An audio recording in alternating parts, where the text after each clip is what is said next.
Hi everyone, this is Stephanie at Hightower Stitching with today's video, which is number 237. It's a tutorial on a very beautiful little quilt block, and it is a vintage block, and it was Diamond Panes. The source is Love of Quilting, Fall 2024, real current, page 98. This block was first published in 1938, so that tells you how vintage it is. And the block's a size 12. You can use it for making pillows. You can use 1 to 4 of the blocks. Quilts, you can do a twin quilt for 28 blocks with 28 blocks, or a table runner. And I'll share some more about those later. So as I move this away, this is the Diamond Pane block, and it was so nice. Everything I'd been doing was so complicated and so many parts, and the only thing that you're given is the directions for making the one block, and then you use it the way you want to. And the block, it's got four sub blocks, 1, 2, 3, 4, and those are made with half triangle squares, which we've done a lot. And then also, then you have 2 of the same cream color going up and down. But then you throw in a different color going across. And so I had so much fun when I started it, and went so quickly. I want to show you my parade of pillows, because 12-inch, it was just perfect. So here's the very first one that I did. And you can see the sections just like we were talking about. 1 block, 2, 3, 4, the connecting piece, and then the coordinating strip across from there. And this was fun. When I turned it over, I made one of those with the pocket where if it gets dirty, it can be taken, you can take and pull the inside out. All right, number 2 in my parade of pillows. I went kind of funky. I changed. And what I did on this, again, I had my 4 blocks, but I went with something bright. I had a light color and a bright color, and then I just repeated the light color going up and down, and then brought in a coordinating color. And then the back on this one, I just made that coordinating color. And then, oh yeah, I did one more. I said, well, what if, what if? Remember, we talk about that lots of times, what if, what if? Well, this is my what if. And you remember, I'm not much of a cat person, but I know somebody that is. And so I had some more of this fabric left, and the cat fabric. And so I took and I did the dark green and counted the cat material as the light part. And I did my cream again, and then I did the coordinating strip across from there. Now, to get my cats just right, I did some fussy cutting.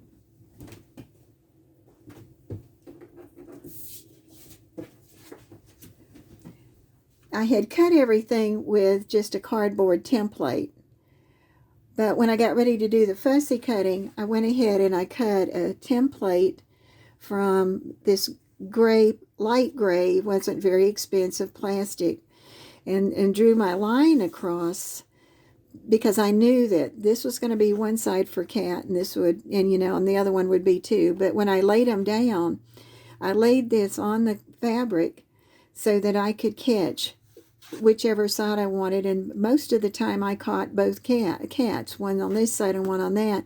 So then it was just easy when I got them. When I made the block, put the green one on it, and sewed it down the center to make the half triangle squares, then they turned out pretty good, because you've got a face of a cat in each one of the little squares. And on this one, I just went again and I did the back, and I did the opening that you can take the stuffing out of the inside. So let's go see what I've got. And to make the block, you only need 2 print colors, or a solid if you want it to be, and then a cream or a white. So think about the two colors that you want to go together. So for this one that I'm doing with you, are the two colors that I chose, a dark and a light. No, well, it's really a dark and a medium. And then you have the light for the contrast. So what do we need? All right. It's very simple. That's why I like it. And you know what? I was thinking, I'm going to do this one for hand stitching. So I go away sometimes, and I thought I'm tired of crocheting pot holders. So I said, I think this might be a great one to hand stitch. So what it's going to take is 6 3/8 inch squares. You're going to have a dark one, you're going to have a medium one, and then you're going to have the two cream or white that you're going to put on with each one of those. All right, and then to make the half triangle squares, we're going to have to make a diagonal line, and then 1/4 of an inch away from the center, and 1/4 of an inch away from that center, and do that with both that you've got put together. And sometimes I tell you that you need to do it a little different when you get ready to stitch your lines, but I found out that if I stuck right on that 1/4 inch line doing my stitching, that when I got done, my squares went together well, and I didn't have to do a lot of cutting down. So that was a nice plus. And then you need just a couple other pieces to join those sub-squares together. And so you'll need, out of your cream or white, you need a 1.5 by 6, 2 of those. One for the top half and one for the bottom. And then the connecting strip, when you get ready to put those blocks together, is a 1.5 by 12.5, and it's just one. And it's that coordinating strip that goes across the pillow.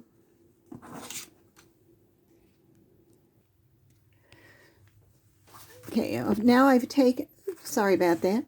Now I've taken the 2 blocks, and I had already sewn those, and I'm going to, before I cut it apart, I would press it.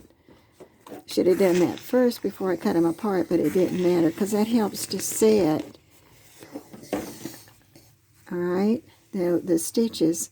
And I'm going to take my first one, and what I want to do is I want to have the seam go back towards the darker, so you can sort of start it, then take and press carefully. And then also for each one of them, I go ahead and cut off those little ends because they just get in your way. So that's one of our 4. All right, here's the next one. And again, I want it to go back towards the dark. And you ease, there it goes.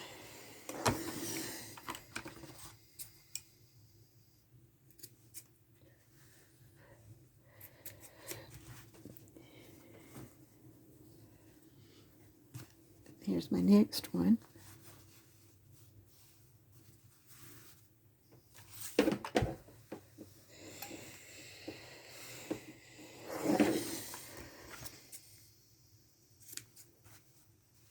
And there shouldn't be any need to trim anything off of your blocks, off of your half triangle squares. Sometimes there is, but because it's got a little bit more and you cut it down, but this didn't worked really well. All right. So now we've got those already. And what I remembered was that you're going to make a triangle, a pyramid. And there's one way the pyramid goes. And then you have the other one. Okay, but you can see I've got that wrong. So I've got to turn it because in this one, the two pyramids meet in the center. Like, here's that sample. And here they're meeting. And now I've just got them set differently, so you'd have to decide if you were going to make them all the same or not. I've just got a funny one to show you in a minute that I'm going to go ahead and use in a table runner. All right, so now we are to the point of being ready to sew.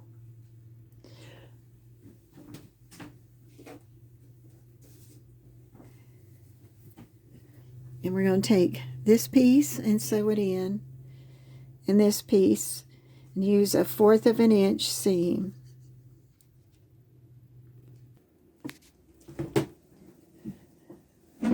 So I've gone and I've sewn onto 1/2, and then I did the other part, and then you watch it that you've got them coming to make your pyramid or your triangle. And so then, and I went ahead and pressed it, and I just pressed it into the cream material. That worked really well each time. So I've got 2 more seams that I have to do, and they're 1/4 of an inch. And you can see how quickly this goes.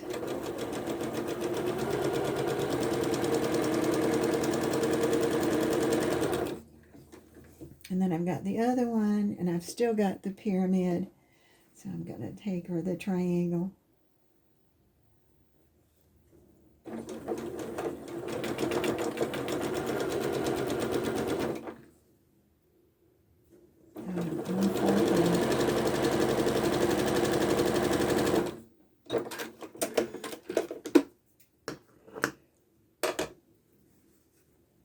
And I want to go over and I want to press those two together. I'll be right back real quick.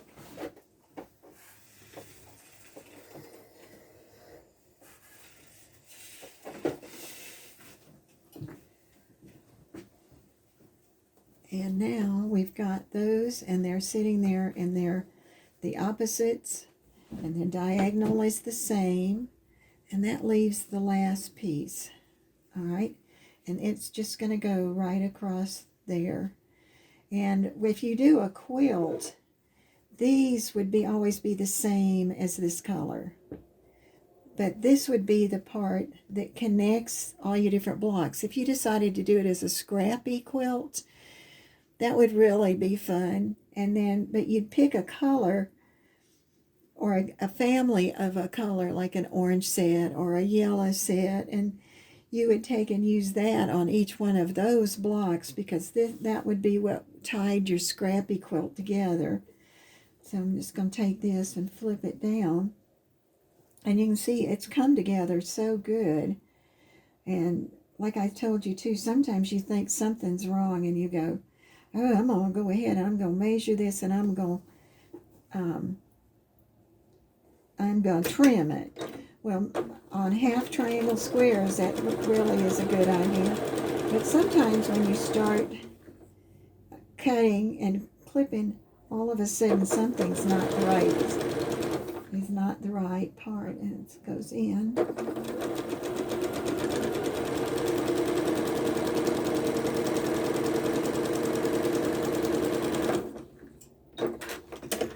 All right, and flip it down. And I'm just going to finger press it right now instead of getting up again. I would press it. All right. And then you're going to have this piece to go on like this.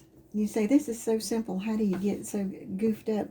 You'll see one that I did like that. And when I got ready, I sort of held it together and then flipped it up so that my strip was next to that strip, because you can't tell exactly. And then ease it down. I'm going to look at it again and see if it's close. And sometimes I can't tell if it's an optical illusion too, that a strip will look fatter than the other one. It's really funny. Oh, the lip dropped it, so I'm going to pick it up and set it on there.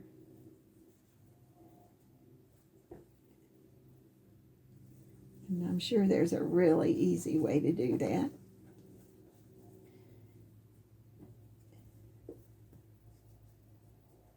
All right. And then we'll give it the old 1/4 inch. Oops. Should have put my...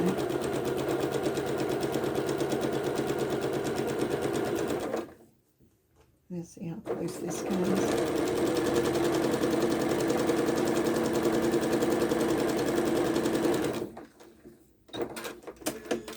And, oh yes, I can live with that. All right, so now we've made another block, and I'm going to put those together, I think. That makes, I've got two like that, but then I've got one that's a little strange.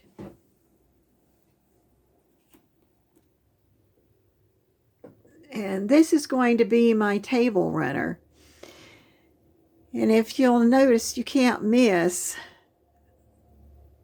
the block that's off. And it's really funny. And actually, the one the farthest on the left, he is actually going to be back in the middle of the squares. And that's why I think maybe this would be a lot of fun with the scrappy quilt, because you wouldn't have to pay so much attention, but it's really easy to watch it. And this was called the Diamond Pane and was first published in 1938. This is Stephanie at Hightower Stitching. I hope you enjoyed this video and give this pattern a shot, because it's a lot of fun. Thank you for watching.